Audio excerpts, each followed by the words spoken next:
jóvenes? Espero que estén muy bien. En esta ocasión vamos a dar inicio a este nuevo semestre de Literatura 1. En esta ocasión vamos a tratar temas relacionados con taller de lectura y redacción 1 y 2 que ustedes vieron el semestre anterior. No se preocupen, por eso vamos a estar aquí para apoyarles. Nosotros como jóvenes tenemos la necesidad de expresar emociones, sentimientos, nuestros estados de ánimo, pero no es muy fácil estar abiertos ante un público. Por eso en ocasiones agarramos un papelito, nos podemos redactar lo que pensamos, lo que sentimos, o bien podemos escuchar nuestra música favorita para relajarnos, o también podemos entrar en nuestra área de diversiones viendo la televisión, viendo algún programa favorito, alguna película. Y en fin, nosotros podemos ahí expresar nuestras emociones, nuestros sentimientos y sentirnos libres en ese momento. A continuación, vamos a ver algunas imágenes donde diferentes personas han expresado sus emociones y sentimientos. A ver si te identificas con alguna de ellas.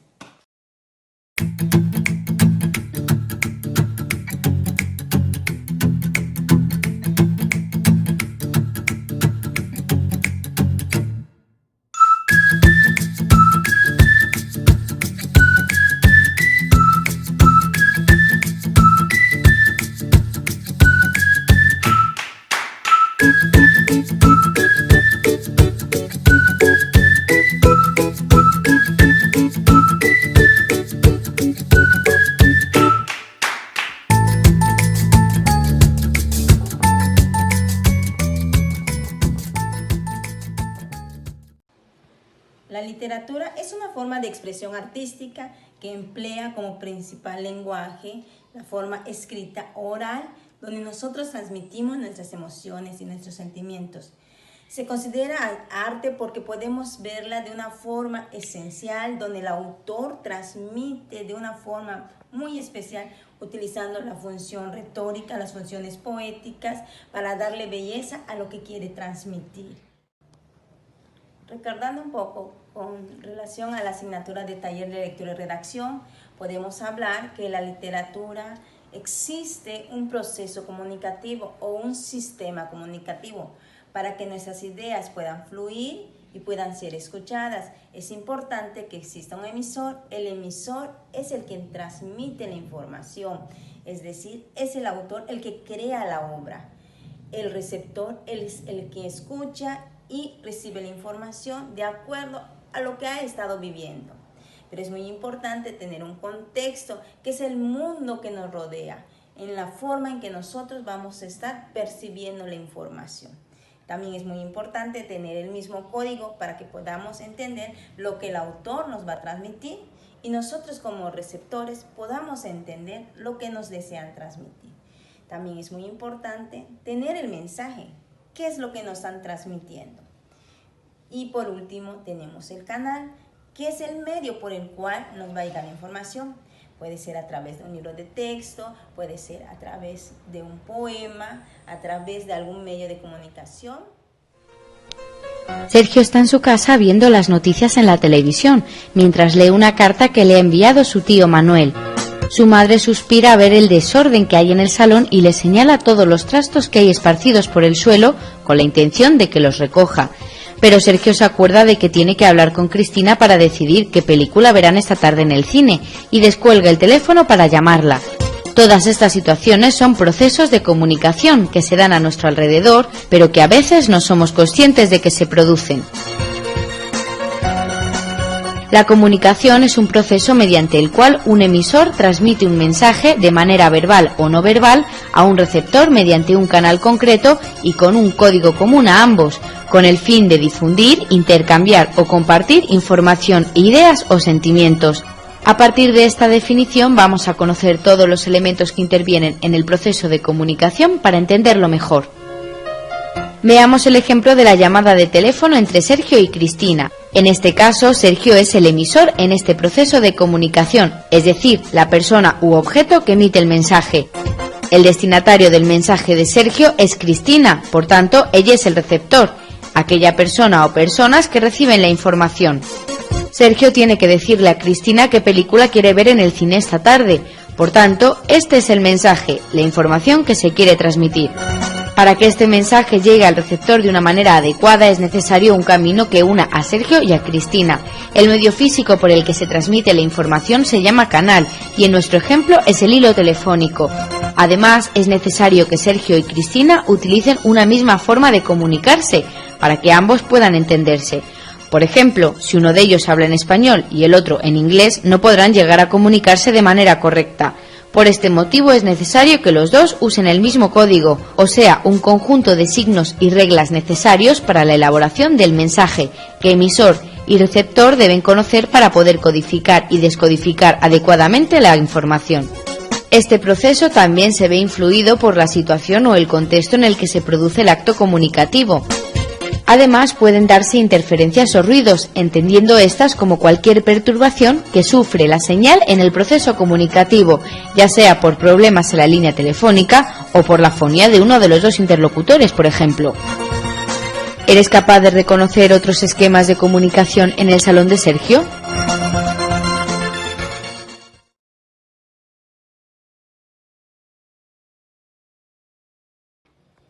Mi mente vive en invierno, mi corazón en verano. Mi sangre tinta azul y mi bolígrafo sangre roja. Los locos también sabemos amar.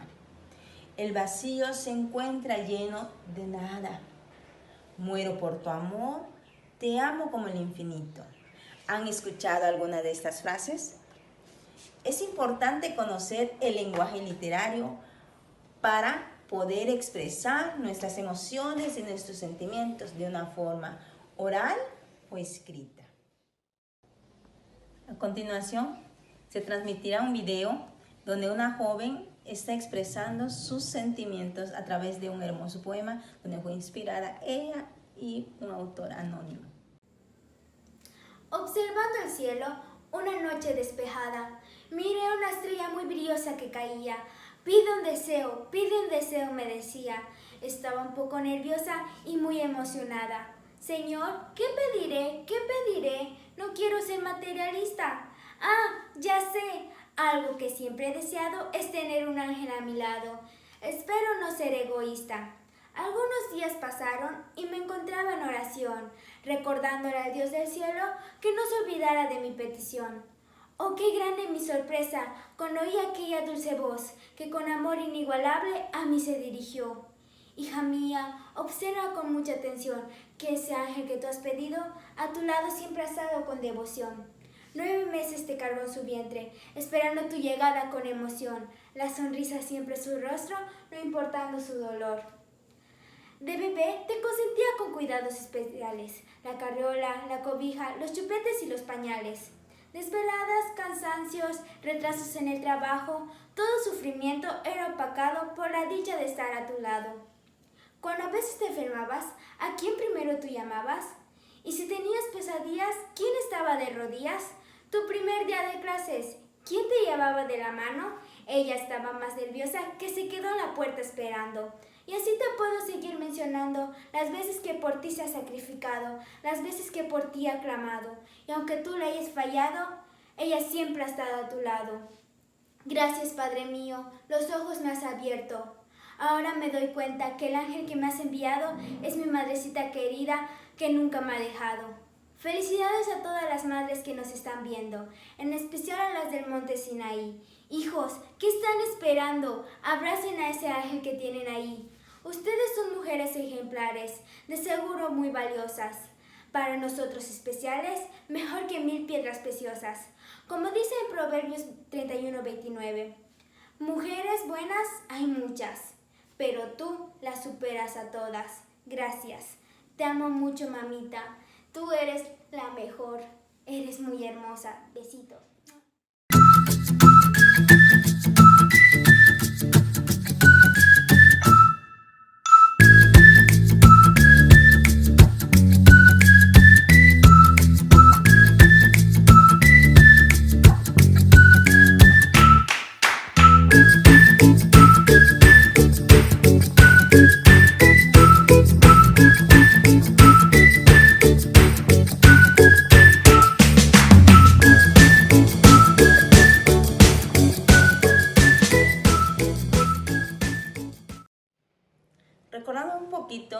entre los temas de taller de lectura y redacción, vamos a ver lo que son los géneros narrativos, los géneros líricos, los géneros dramáticos y el ensayo. Podríamos englobar que existen 4 géneros literarios, pero en este semestre solamente nos vamos a enfocar al género narrativo.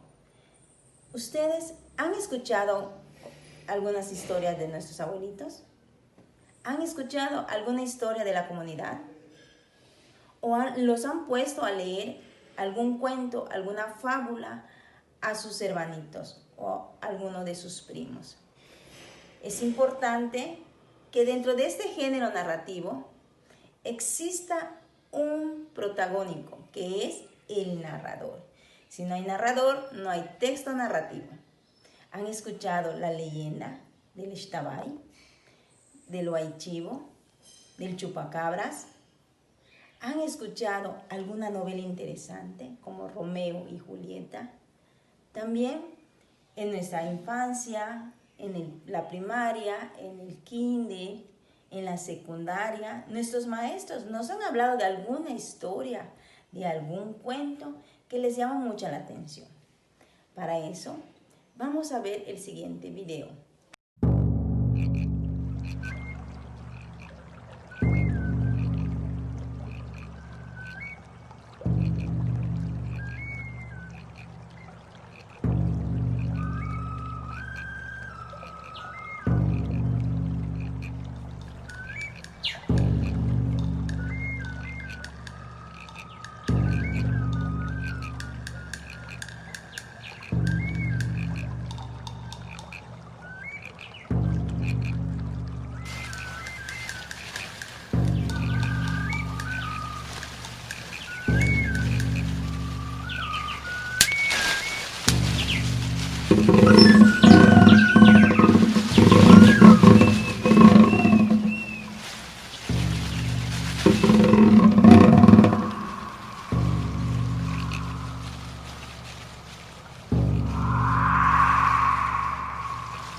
El género narrativo es una expresión literaria en prosa en la que se relata una historia. La característica principal del género narrativo es que se expresa mediante un narrador que nos cuenta una secuencia de hechos reales o ficticios en un tiempo y espacio determinado a través de personajes. Yendo un poco más a profundidad, diremos que en el género narrativo el autor crea personajes para expresar sus ideas y emociones a través de una historia. 2 son los subgéneros básicos narrativos, el cuento y la novela. La diferencia básica es dimensional o de tamaño. El cuento es corto, presenta historias simples y pocos personajes. En cambio, la novela es extensa, puede presentar varias historias que hacen un todo más complejo, donde se presentan también una variedad de personajes. Se consideran también el microcuento, que es un cuento muy breve, y la fábula, que tiene un fin didáctico, pero a la vez tiene elementos narrativos. Las narraciones tienen una estructura interna y se ubica en medio de una situación inicial donde se rompe el equilibrio de la realidad para luego volver al equilibrio y llegar a una situación final. Las partes del cuento son el inicio, el nudo y el desenlace. En el inicio el narrador nos presenta a los personajes, en el desarrollo o nudo se genera tensión y en el desenlace se resuelve el conflicto. Si quisiéramos expresarlo en palabras, Podríamos decirlo en estas frases. Los elementos de la narración son el narrador, las acciones, los personajes y el espacio y tiempo. El narrador es un ser ficticio, creado por el autor o escritor. Por lo tanto, no es lo mismo autor y narrador. Las acciones son los hechos que se realizan. Los personajes son quienes realizan estos hechos. El espacio y tiempo es donde y cuándo se realiza la historia de la narración.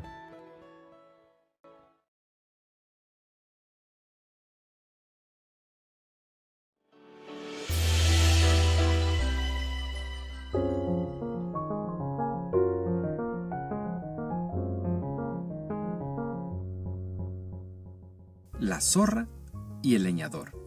Fábula de Esopo.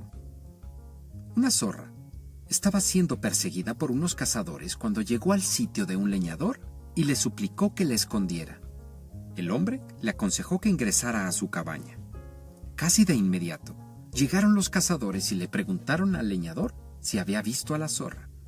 El leñador, con la voz, les dijo que no, pero con su mano disimuladamente señalaba a la cabaña donde se había escondido. Los cazadores no comprendieron las señas de la mano y se confiaron únicamente de lo dicho con la palabra.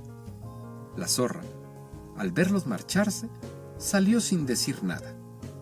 Le reprochó el leñador por qué, a pesar de haberla salvado, no le daba las gracias, a lo que la zorra respondió: «Te hubiera dado las gracias si tus manos y tu boca hubieran dicho lo mismo». Y dice el dicho: no niegues con tus actos lo que pregonas con tus palabras. Por eso Esopo fue lo que fue como escritor. Una pequeña fábula, un pequeño cuento, y nos deja un gran mensaje. Tengo que ser congruente entre lo que digo y lo que hago. Soy Leonardo Lara. Hasta la próxima.